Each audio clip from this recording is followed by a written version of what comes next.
Hello, hope you're doing well. My name is Harrison Hayes. I'm with CloudSync, and today what we're going to be going through is just watching me build out these videos. So if you're here, that means you're going to get a live behind the scenes look at the content that's going to be coming out over the next few months. And honestly, if you're a clinic owner, this is for you. Maybe if you're a clinic manager or admin or somebody along those lines, this is for you. And I hope this serves you well. So let's go ahead and get into it. All right. First one up is, why does my clinic feel chaotic even when we're fully staffed? All right, here we go. Welcome back. Today we're going to discuss, why does my clinic feel chaotic even though it's fully staffed? And honestly, this is pretty common. And the number one reason that's normally the case is because of bottlenecks. And we've talked a lot about bottlenecks. Whenever you have a bottleneck in place, and it doesn't matter if it's in manufacturing or whatever industry it's in, but looking at manufacturing, it gives us a great insight into why things bottleneck and how to not necessarily remove the bottleneck, because that's not always the goal. Instead, we want to look at it like a constraint, something that is not always able to be removed, if you will, because there's always going to be more bottlenecks. And let me go ahead and pull up our handy dandy iPad, and let me draw a little bit for you so you can see here. So let's just assume that whenever a patient walks into the clinic, let's make sure we can see that. Good. So patient, they walk in. All right, now they are in the system. All right. From there, now they go through the front desk.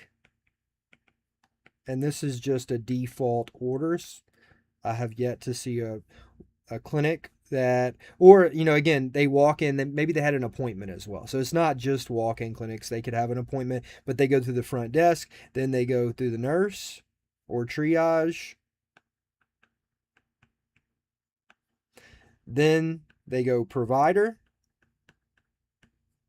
Then they either check out or they go back to clinical staff. So maybe they need blood work done, maybe they need an x-ray, whatever it might be, they're going to go back. All right. So looking at this, and we can see all that within this setup right here, you have a certain number of people, right? So let's say we have 2 front desk, let's say we have 3 nurses, let's say we have 2 providers. And whenever the patients start coming in, they're going to start hitting into these different areas, because the front desk can only handle looking up so many insurances within a certain period of time, right? They can only collect money from a certain amount of patients within a given time. Again, that's the way that we're looking at this from the front end. But if I'm being honest, this is what most people look at and say, oh, dang, I need to add one more front desk person. Or maybe you had 1 front desk person and you wanted to go to 2. Again, that's how most people look at this. But if we're looking at this from a manufacturing standpoint, which it's all about production, if you can't get the production, then you're not going to be able to increase your profits. So let's go ahead. We're going to remove this because this is the front end. Now, let's look at it from a manufacturing standpoint. And the way that manufacturers used to look at it, and I'm going to look at places like Toyota, one of the best organizations in the world. They have the highest quality. They look at normally one standard first, and that is throughput. Throughput is the number of products that are able to be given out or shipped out within a period of time. Now, if we apply that to our clinical setting, it's the number of patients that leave within a given time frame. Again, let me say that again. It's the number of patients that leave the clinic within a given time frame. And we're going to say 1 hour is our frame. All right, so we're going to go hour by hour throughout the day. You can also break this down by the day as well, but right now, we're going to go number of patients that leave within an hour.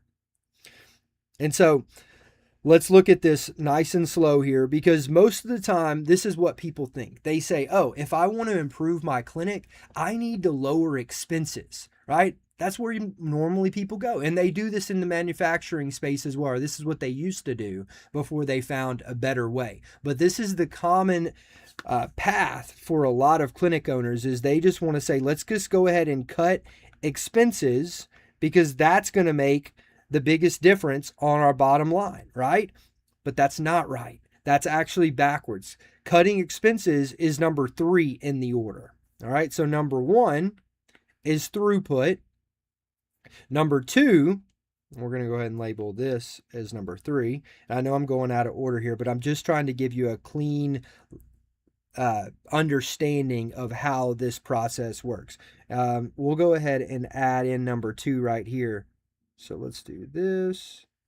And we'll say number 2 is we need to optimize around the constraint or bottleneck. This is really important. So this is number 2. Can we still read that? Very good. My screen sometimes gets cut off there. All right, so now your new order, instead of cutting expenses first, you want to look at throughput first. All right, so throughput becomes number 1 for you and your organization if you're a clinic owner. And so let's look at that. The way that we're going to break that down is how many patients are leaving the clinic within an hour time frame. Because then now you have a base, you have an understanding. Okay, if 5 patients leave within this hour, and then we only have 1 leaving within the next hour, now we have questions to ask. We say, okay, what happened there? How do we increase the throughput of the next hour? Because if you can increase throughput, all of a sudden, now you're going to have a way of increasing revenue, because every throughput, which throughput isn't a clinic, isn't just a patient walking out the door, right? That's not it. It's not just a patient walking out the door. It's a patient that was seen for a billable visit walking out the door. Because if we include those that just walk out that didn't want to wait any longer, that would be a mistake. Right? Same thing with a patient that wasn't seen for a full visit. Maybe they just came in for lab work or something like that. That is not a throughput number that we want to be calculating. Now, let's go through this really important concept so you can understand this from a manufacturing standpoint or a production standpoint for your clinic, and why it feels chaotic. Because you were looking at those previous numbers of, okay, I got 2 people here, 3 here, 2 here, so on. You don't understand how much production each one of those people are having within the organization. So if you're measuring from, I need to add 1 person at this spot, well, you're doing it wrong. Because what if throughput, let's use this as an example. Let's say throughput increased in the morning time on a Monday as an example. Let's say that your number shot up Monday from 8 a.m. to 12 p.m. You saw way more patients than you did from 12 to 8 or 12 to 5, however long you're open. Well, what does that tell you? That tells you that you need to be able, that's your constraint right now, right? So if you could only get 5 out per hour during that time frame, well, now we have the question of, okay, well, how can we get to 7?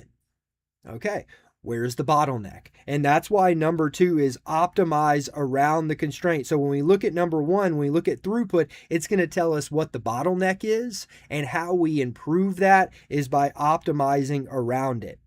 All right. So those are the first 2 levels of this. And I hope that I'm doing a good enough job of explaining this so that it's clear, because it makes sense in my head, but at the same time, I want to make sure it makes sense to you as well. So let's just look at this from a big standpoint. I'm going to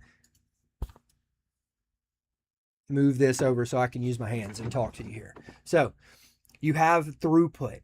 How many patients leave within an hour? If you don't know this number, that's number 1. You've got to figure out how many patients on average are leaving the clinic with a completed visit, because each one of those completed visits equals a certain number.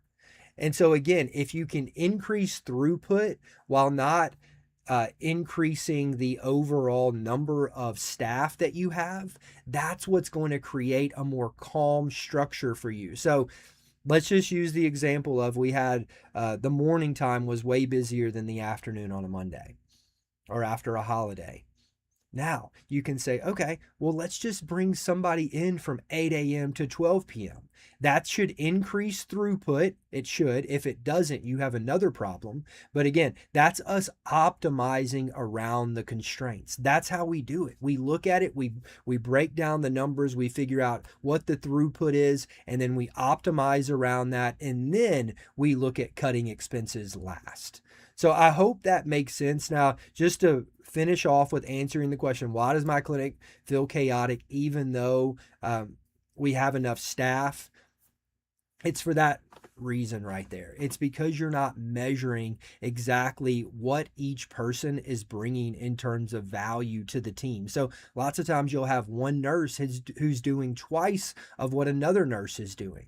And because you're not measuring the throughput of each bottleneck, well, you're not going to know exactly what's going on from moment to moment, day by day. And that's really the point of focus that we're looking at right now. That's the main thing that all of our clinics are looking at, is trying to figure out, okay, where are the bottlenecks that are limiting throughput? How do we optimize around those? And then lastly, we look at cutting expenses. But if you're doing it out of the wrong order, well, then cutting expenses is just normally going to be cutting people, which is going to limit throughput, which is the wrong order. And that's why you got to make the flip to throughput first. I hope this has been of value to you. And until next time, my name is Harrison. Take care.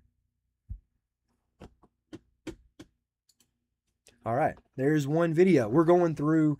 We are helping clinic owners or admins at clinics, or anybody working inside of a clinic that wants to optimize and become more efficient inside their operations. That's what we're focused on. So if you know of anybody, send them this way. Would love to help and provide value to them. So we're going to move on. Second video here. Okay. Where is my clinic actually leaking money? All right, so let's go ahead. Let's jump into this. Here we go. We're starting record. Hello, welcome back. Today we're going to talk about where is my clinic actually leaking money? And really, to answer this question, you have to back up and ask the question, why? And why is my clinic leaking money, and which department is it leaking from? And just like we talked about in the last video or in past videos, it always starts with throughput. It starts with the bottleneck, right? Because if you have a bottleneck at the very beginning of your operation, that's not necessarily a bad thing. And I want to start by saying that very clearly. And again, having the bottleneck at the beginning of the operation isn't a bad thing. The problem is whenever you're letting too much supply into your operation, that's where you start to have bottlenecks really pile up. So let's say you have 2 front desk people, and you have 1 nurse that day, maybe someone called in sick, and then you have 2 providers. Well, you can pretty much guess that the bottleneck is going to occur at the second level, right, with the nurses, because the front desk is going to be not churning. We don't want to churn people. We want to move people to the back, right? So the front desk, 2 people there, they're moving patients from the front, getting them ready for the back, but there's only 1 nurse there. And so all of a sudden, now you're creating a bad experience for a patient because they're having to wait longer.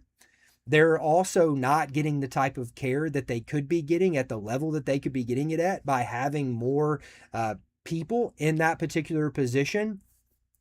And then also, in addition to that, now you have people sitting on the back end that are not making money. So your providers normally are your bottleneck, because you can't have multiple people act as providers like you can have multiple people act like front desk members, right? You can pull a nurse up front.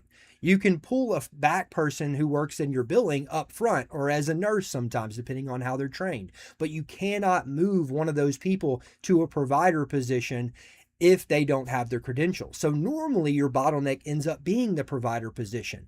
And so leaking money happens because of the setup and the systems. And it, like we talked about plenty of times before. It's all about your throughput. What is your throughput? What is the number of patients that are leaving the clinic within a standard time frame? And we like to use an hour to start, and then we can break it down by days and months. But you've got to start measuring this. You're leaking revenue all over the place. If a patient walks out the door mid-visit, guess what? You're probably not getting paid for that visit. If a patient isn't rescheduled properly, then you're probably going to lose out on an additional revenue. Lots of times patients, or excuse me, not patients, but owners that I talk to, they're always say, Harrison, we just need more patience. And that's when I normally chime in and say, no, that's not where you start. If you have holes in your bucket and you pour more water into the bucket, guess what? It hides the holes better, but there's still holes, and you'll never have your bucket overflowing with water. So that's the way that you've got to view this. If you have a leak within your system, it normally comes down to the fact that you don't have good operations running from front to back. You don't know where your throughput is. You don't know how to measure that. And that's how you scale. If you can understand throughput mixed with cycle time, how long it takes to get from the front door out of the door again for patients, and then also understanding exactly how to optimize around the bottlenecks or the constraints, because bottlenecks aren't a bad thing, right? If you're sitting at daily, let's say you have 25 patients coming in a day for a provider. Well, guess what? That doesn't necessarily mean you need to go ahead and add on another provider. Now, you might be really close because a provider can't see necessarily more than 25 in certain practices and settings, depending on what type of patients they are. But that's my point. You don't always add people to solve your problems. Sometimes it's just a simple change in systems and operations to understand why you're leaking money, even though you're seeing a lot of patients. And we'll go ahead, we'll leave it there for right now. I hope that this makes sense to you. And really, if you can just grasp the understanding that production teams have already taught us with manufacturing exactly how to produce the outcomes that we're looking for with our clinics, then you're going to be at a huge advantage in understanding how to optimize your operations. If you have any more questions about this, reach out to us. Go to our website, mycloudsync.app. Would love to provide any more value, or just leave a comment if you have any questions. Would love to be able to help you in that way. Until next time, my name is Harrison. Take care. All right, there's video number 2 that we've gone through. Right now, we're building clinic systems. That's what I've been working on for the past month. We've been doing full clinic installs, meaning we've been optimizing for clinics so that they get more efficient systems. And we do that by, again, measuring throughput. Throughput needs to become your number one measurement tool. How many patients are leaving the clinic within a standard time frame? That needs to become, you've got to solve that question right there, because if you don't have throughput, you can't improve throughput. And again, throughput means it's the number of products that get out the door. That's the way they measured in manufacturing for scaling. It's the same way that we measure it here with patients, except we have to remember as clinic owners, and obviously the staff within the clinic, we can't treat people as a number. And I think I always need to go back to this. We don't want to treat people as a number, while at the same time, we have to be mindful that it does take money to run a business. And so it's like a catch-22 with trying to care for patients and be able to bring in revenue at the same time, while again, it's so difficult always having those conversations with your team, like, hey, we got to make sure we have smart operations and not linger in rooms too long. But at the same time, if a patient wants us to hang out longer, we need to do that, because that, at the end of the day, the patient experience is what keeps people coming back. And so I just want to just stress that again. This isn't about just optimizing around thinking, oh, everyone's a number or anything like that. This is really about caring for people at a level where they feel seen, heard, and understood like they've never felt before. And you can do that by optimizing around your constraints. So just wanted to go ahead and share that with you again, if you're a clinic owner or someone working inside of a clinic.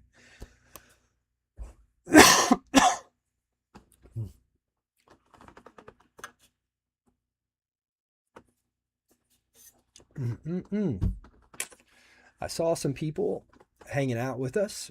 If you're watching, please send a message. Put a message below. Would love to hear from you. Hope you're doing well after Memorial Day weekend. All right, let's get ready. Video number 3.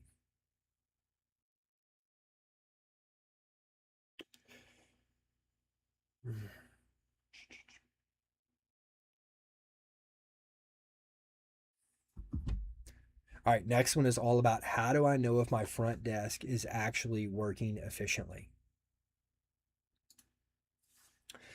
Hello, welcome back. Today we are going to discuss how do I know if my front desk is working efficiently?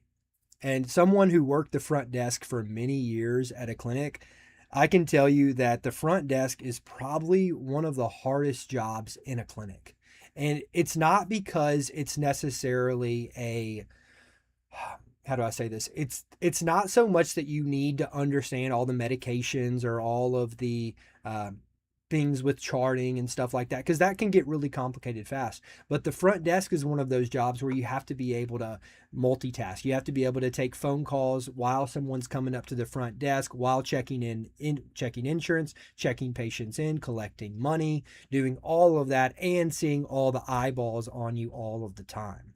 So front desk is a very challenging job. So let's talk about how do you know if they're running efficiently? And the best way is, like we always talk about, looking at what the average time is for each patient. And unfortunately, most EMRs, they just don't show you how long it takes from patient walking in the door to patient getting checked in. They show you the time that they got checked in, but they don't show you the time that they walked in the door. So that could be a lot of different time frames that you just are unaware of. And so to operate efficiently at the front desk and know that they're operating efficiently, that's what you've got to start doing. You've got to start measuring the time that it takes for someone to get checked in, or to get put into the computer, all the way to getting pulled to the back. And that's what we do. We want to measure that for you. If you're not having that data on hand, you're not going to know when is the right time to add more people. What is the patient experience like at the front? That's the second piece. So just because there might be getting people back in a standard time frame that is fine by you, the clinic owner, that doesn't necessarily mean that they're doing a good job about it. So you've got to measure the time, and you have to measure the experience of the patient. Those are two massive pieces to understand how efficiently a practice is running. And sometimes a practice will be bloated at the front. Not necessarily, but sometimes they'll have too many people at the front just because the front desk staff have gotten used to not doing as much work. And so really getting someone in there who understands how to check people in at an efficient rate, can handle the phone calls, can handle collecting, not missing payments, which is another piece of this. Are we missing stuff? Because again, the front desk controls if you get paid or not. If the insurance is put in wrong, guess what? You're going to have problems. If they do not collect, guess what? You're going to miss out on payments. If they do not create a place where the patient feels seen and understood and heard, guess what? They're probably not going to come back all the time. And so this gets into leaking money, and understanding how to improve that is the first step in understanding if you're efficient at the front desk. I hope this has served you well, and I hope if you have any questions, you'll just put them below. Let us know so we can help you out in any way we can, and we'll keep making videos. Until next time, my name's Harrison. Take care.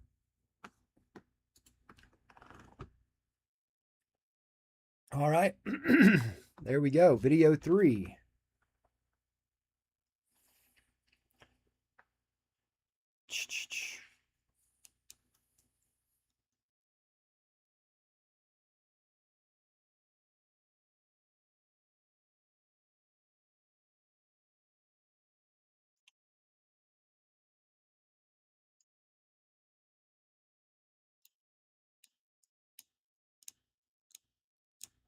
Okay, this is a good one right here.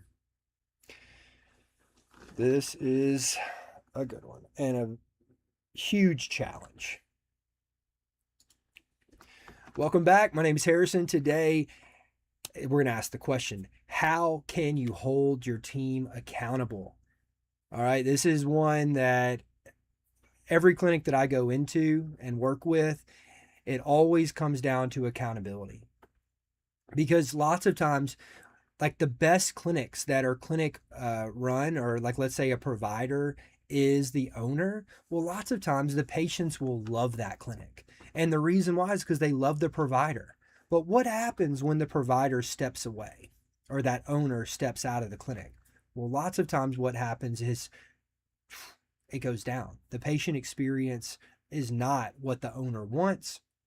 But then the owner is having to come in and they're having to wear the hat of owner, provider, manager, all of those hats at one time, and also coworker, right? If you're working with somebody, then and they're your nurse, well, it can become a real challenge to step up and say, hey, you're doing this wrong. Right. And I know that clinic owners just get burned out of having to say again and again and again, please just do this. And people just, like their nurses or the other providers or front desk, they don't always do what they're asked. And the reason why that is, let's talk through this.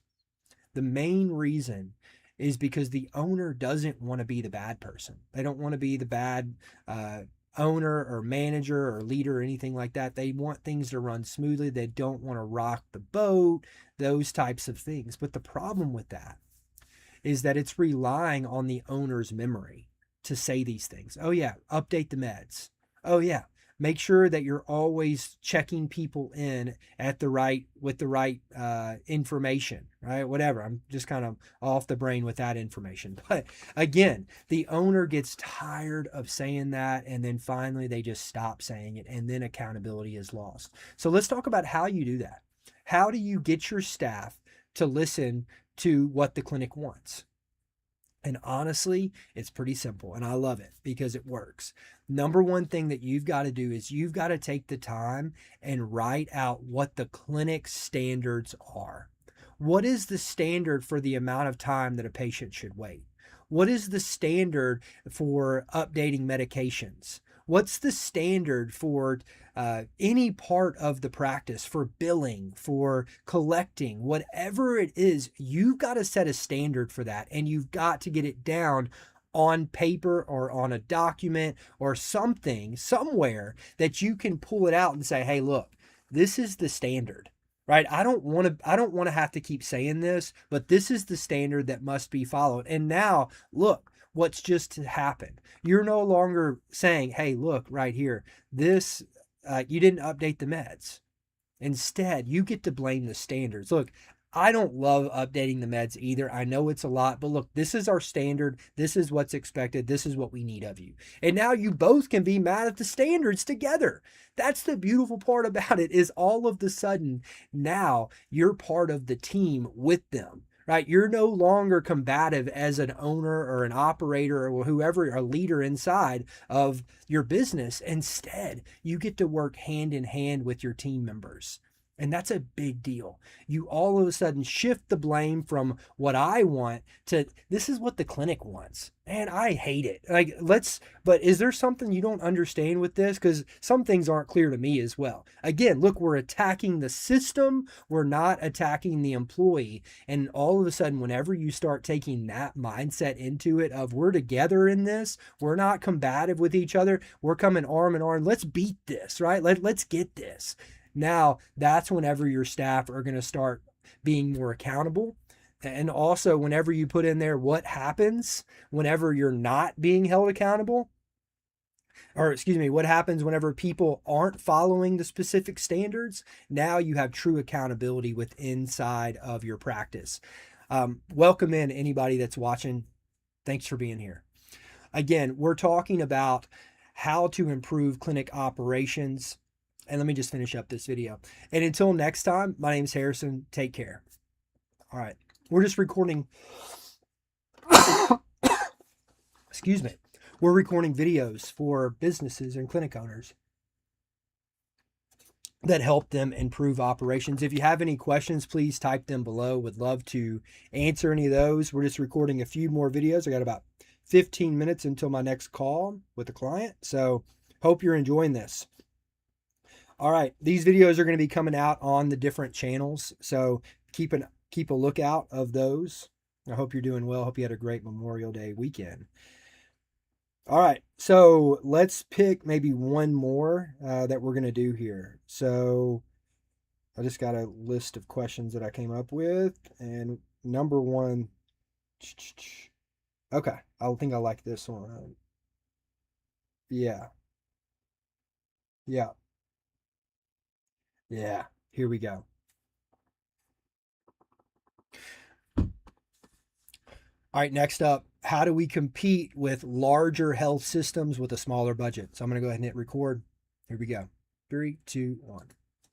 Hello, welcome back. How can you keep up with the big systems, the big health systems, even if you're a smaller clinic? And the truth is, it can be a real challenge to do that, just like it is in any business. There's always the big guys or the big companies that own the monopolies, and it can be really hard to hold your own. But let's discuss this again in a lot of detail. And we've talked about this, and I say again, because again, it's all about your throughput. It's like a production of like a manufacturing facility, right? So what we're looking at is we got to break down what is the throughput of our clinic, because our clinic has to run efficiently. If we're going to compete, we've got to win at the operational level. Hospitals are so bloated and they're given all of this money, but they're not run efficiently. And that's the reason why you don't always get good service when you go to the hospitals, because they're not efficient. And that's the reason why, if you're a clinic owner, you can have a game-changing practice where you're providing a service at a level that no other clinic is able to keep up with. And that's the beautiful part about this. So let's talk about what we need to do to increase operational efficiency. Number one, know what your throughput is. What is throughput? Throughput is the number of patients that leave your clinic within a standard time frame that were actually seen. Not the patients that walked out because they were waiting too long, not the patients that left mid-visit, whatever, in the back. It's the patients that you can actually bill. What is that number? Do you know what your average throughput per hour that you're open is? If you don't know that, you've got to know that number.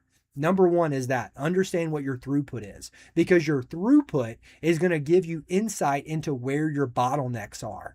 And to understand bottlenecks, you've got to find out what is limiting throughput. Why can't we see 10 patients in an hour? Well, maybe it's the staff aren't moving fast enough. Maybe. That's not normally number one where you want to start, but that is a maybe. Maybe it's we don't have enough staff in this particular position. Maybe. But if that's a provider, that could mean another $100,000 a year that you now have on your expenses. So that might not be the best area to turn as well. So instead, we want to start looking at, okay, where are the bottlenecks? And then we optimize around those bottlenecks. So as an example, if a provider is your bottleneck, like let's say you only have one provider seeing patients every day, well, you can pretty much guarantee, well, that's going to be the bottleneck. So how do we optimize around that? If you have 15 patients that you're letting into the back at one time, as an example, because you have two front desk people or one front desk person that's really fast,